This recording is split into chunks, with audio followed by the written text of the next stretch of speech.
বিদেশিদের জন্য একটা বিশেষ ঘোষণা।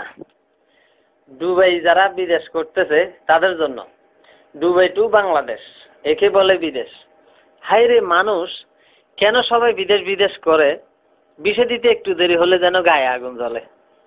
যদি বলি বিষে হয়নি, একটু ধৈর্য ধরো, তখন সে বলে সুদের টাকা একটু জলদি করো। বাবা মরার সময় একটু জমি দিয়ে গেল, হতভাগে বিদেশে আসা বিক্রি করে দিল। হঠাৎ করে এলো বিষয় টিকিটের টাকা নাই, বউর একটা হার ছিল বিক্রি করলো তাই। বিদেশ গিয়ে সানকোফাল তার সাচ্চা ভাইয়ের কাম পায়, দেশের ফ্ল্যাট মেলে না আর কিসেদে ভাত খায়। মেলে না আর সোনার পালং ছোট্ট জালি খাট, কোন রকম শুয়ে সে কাটিয়ে রাত। সকাল 5টায় শুরু হয় কাম, বিকাল 5টায় শেষ। 30 দিরহাম মজুরি, তার 1 ঘন্টা পায় রেস্ট। কষ্টে কষ্টে 5টি মাস হলো তারি ফার, ডাব করলো দেশে টাকা 32,000। বউ তাহার আত্মহারা এত টাকা ভাই, সবার কাছে গর্ব করে জামাই ডুবাই।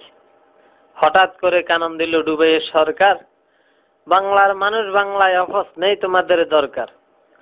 দেশে যাইয়া প্রথম গোল্লি বেনসন করে নেতাগিরি, কয়দিন পরে দেখি তারে টানে আকিস বিড়ি। যায় না চলা তারই সাথে বিদেশি সেন্টের বাস, কয়দিন পরে মাথা নাই তেল গায়ে গামের বাস। অথচ বিদেশ না গিয়ে 2.5 লাখ টাকা ব্যবসা করলে ঢাকা, দেশে থেকে কামাইতে পারে বিদেশি সে টাকা।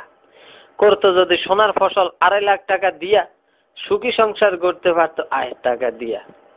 ছেলে মেয়ে মানুষ করতো, থাকতো একই সাথে, নো টেনশন নো ফুর্তি, ঘুমতো তার রাতে।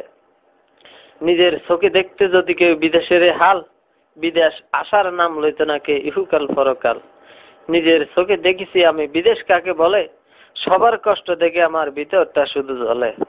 সবার কাছে এই অনুরোধ, কেউ না যাইও ডুবাই, জ্ঞান থাকলে দেশে ঘরে ডুবাইয়ের কামাই। সকল কিছু জেনে আমি দেশে চলে যাই, আর আসবো না ডুবের গোষ্ঠী গিলেই।